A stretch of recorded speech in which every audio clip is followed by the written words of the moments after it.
Hello everybody.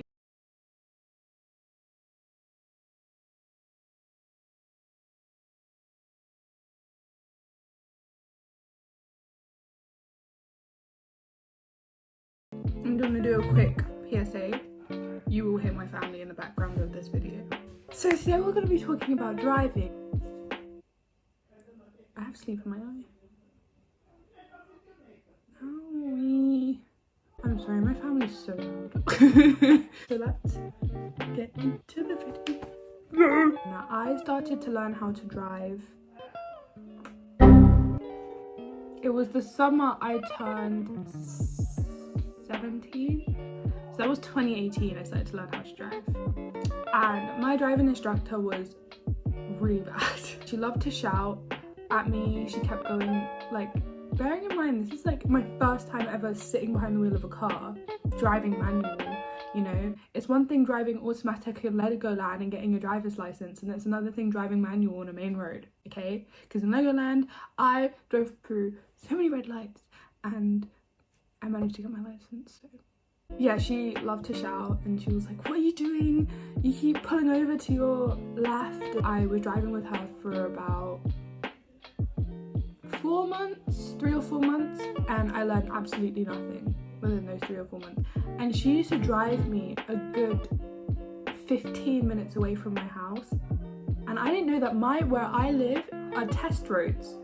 All of my area is test roads, and she would drive me away from the test roads and away from this area and waste half of my driving lesson, and it wasn't cheap.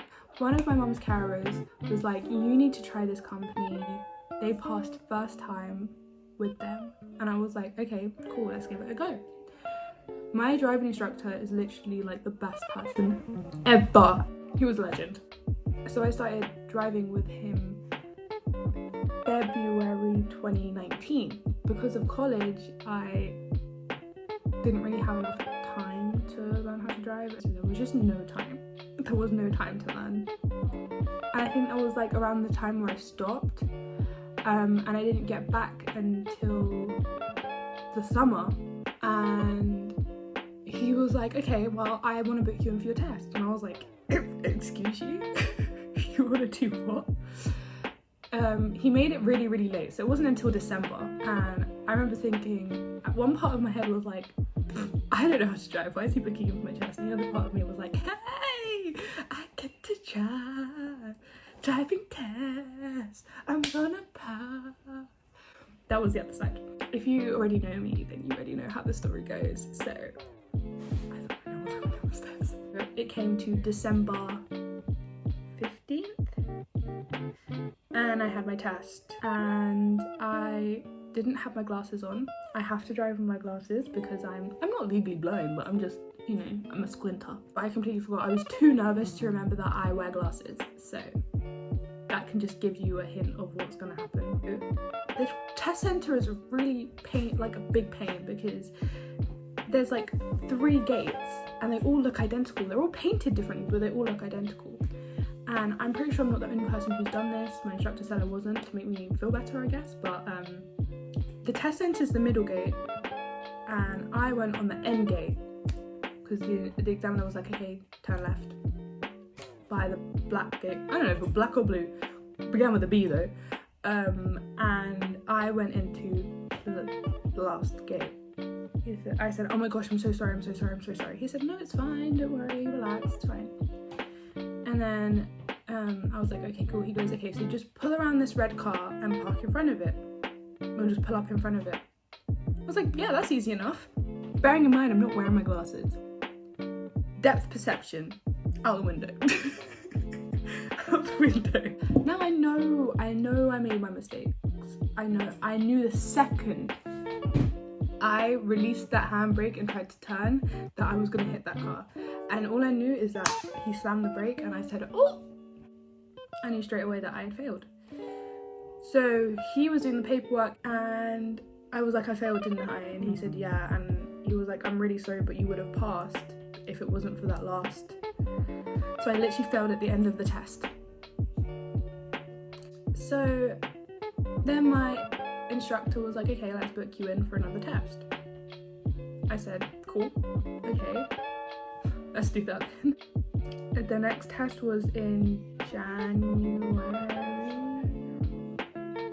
and I was even more nervous than I was the first time, which was great. There's my nan. Look, there's my nan. Hey Nan! Hey Nan! Nan! You wanna be in my YouTube video?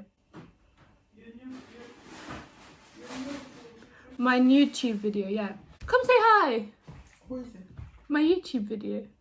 My test was at like 11, I think. All of my tests were in the morning. I think I had one in the afternoon. Anyway, so my examiner was late.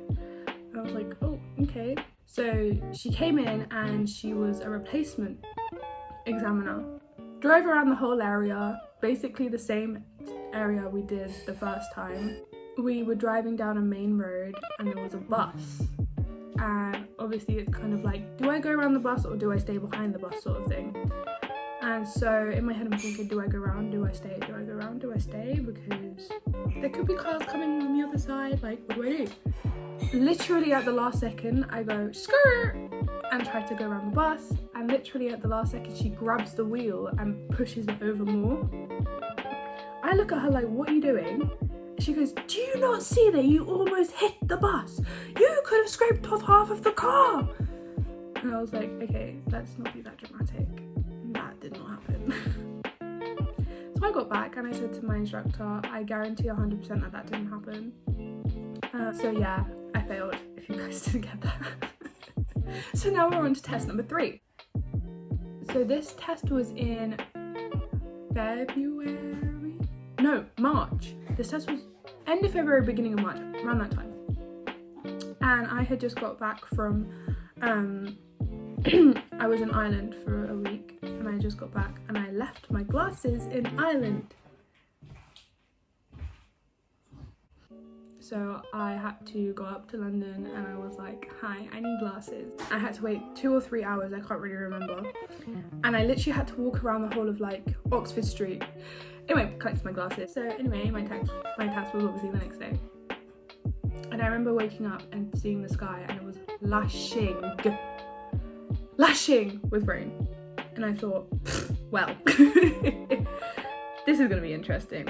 And so it was pouring and we went down the usual route that I go down in my exam, 3rd time. And there's this really big Sainsbury's near where I live, and it's a busy road. When it's sunny, it's okay, it's not that bad, there's not that much traffic, but when it's raining, it's literally a nightmare. And so I was driving down this road and I was following the car in front of me because I was like, if anything, just follow that car, you know? There was no sat nav, so I was just like, follow the car. This was the one test I didn't have a sat nav. I was like, okay, just follow the car, just follow the car. And there is this beautiful thing called a box junction. That yellow box is gonna be the death of me. And I followed that car. Anyway, moral of the story is don't stop in a box junction. The back part of the car was in the box junction. So I saw that happen and I said to him I failed. Instantly I said to him I failed. And he didn't say anything. Anyway, carried on driving, went back to the test centre and we got to the test centre.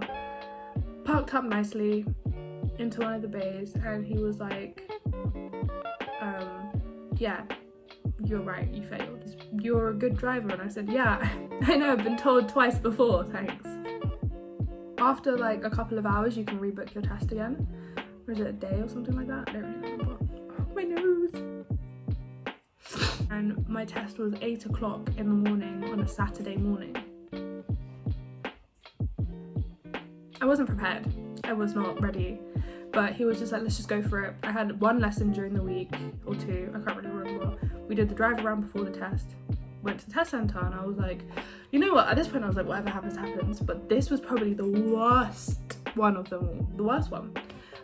This was my 4th test, and I was having an anxiety attack. No, I mean full on, I thought I was going to die. We got to the test centre, it was like 7:50 and I couldn't breathe, and my instructor was like, are you okay? And I was like, yeah, I'm fine. And I'm sitting in the chair and I'm like,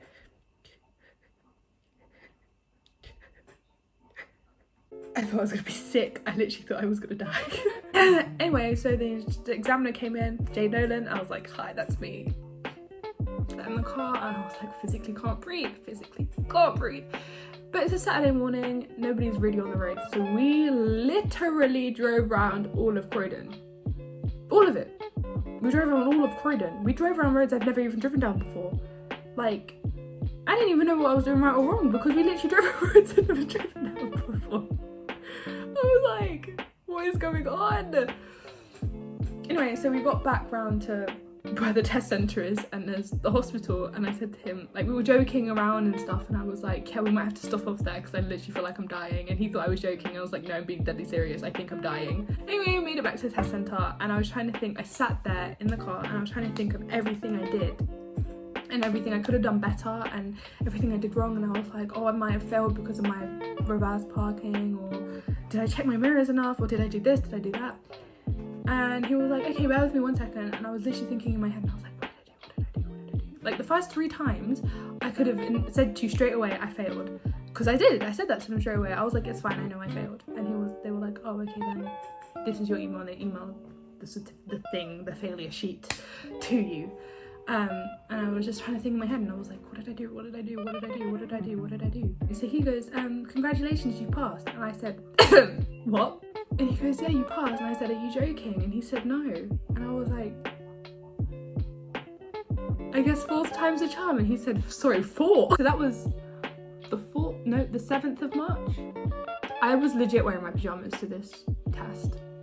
I didn't have a care in the world. I went from being terrified to holding the wall to passing my test with 2 minors. Hey, I know it's my 4th time, but like, I actually passed that. Yes, I'm very proud of myself and how far I came in the year. Post. And then I did my motorway lesson, which was the first time I'd driven a car since I passed. Now at this point, this was height of Corona starting. So all you could hear on the radio is, these many people have died of Corona in China, and it's coming over here. These are how many cases we've got in the UK. And I was just like, cool. So we went back on the motorway. This was my first time ever in 5th gear, and it was great fun. Then Corona happened. I was ready to get a car, and then obviously lockdown happened, which meant all the car dealerships were shut. But we're now at the end of midway through June. Ew. Lockdown's still currently kind of in place, not really, but you know what's open? Car dealerships. So this scheme that my mum is going to be a part of again accepts new customers at the beginning of July, which means we going car shopping, baby. I'll be right back. I'm gonna go help my cat. Oh, which is where you guys come in. I want to take you guys on this journey with me. I haven't driven a car in April, May, June. 3 months. By the time I get a car, it'll be 4 months. This is all going to be very, very, very, very interesting. And I can't wait to take you guys with me. So I thought I'd just start it off by telling you my driving test extravaganza. And then we will get into the whole, well, everything. And I can't wait to begin. I'm thinking of putting it all in one video, which means I'm going to have to cut this down significantly because it's already 40 minutes long. But I am going to put this all in one video. So yeah, on to future Jade. This is so exciting. Okay, take it, future Jade.